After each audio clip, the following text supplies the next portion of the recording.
Pigad. Numaminsan datayo a marigrigat ti kayarigan tayo ket maysa nga pigad. Mapaypayatan, mailugas-lugas, ken maidandadanes. Paypayatan da iti kinatao tayo.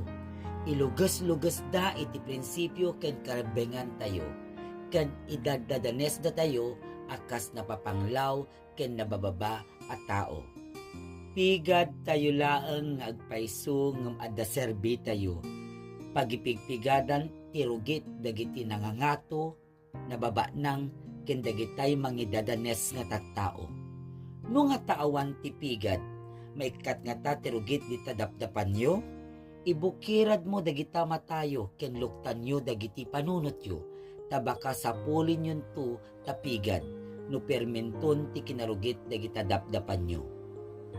Hagan anos tayo kakabsat, no marigrigat tay laeng, tapigad lang ti kay batugan tayo. Agtalinad tay latta anapakumbaba ken narespetar kadagiti pada tayo a tao. Saan yon apatulan dagiti kantyaw ken uyaw dagiti napangato at tao. Tabaka mas lalo dapay nga ibaba ti kinasyasinno tayo. Ni apulatan ti mangimaton kada tayo ti kamodyanan na. Agaris gatay latan kin aramiden tay amin akabalan tayo tapno sumayaat met itibiyag tayo.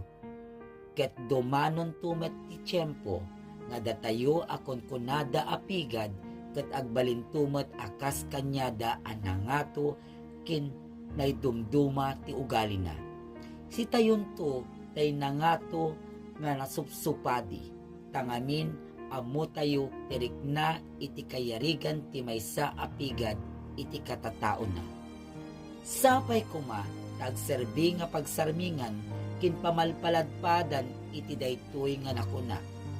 Diyos unay ti mangsupapak iti amin nga nasantuan nga aramid tay ito'y rabaw iti daga.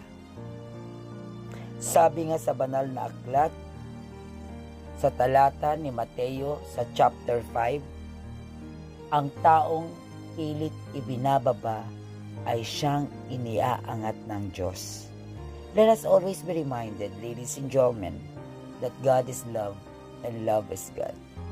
Remember that we are born in this world equal in footing. Because at the end of the day, yun naman pong nagawa natin sa ibang tao ang nagmamatter.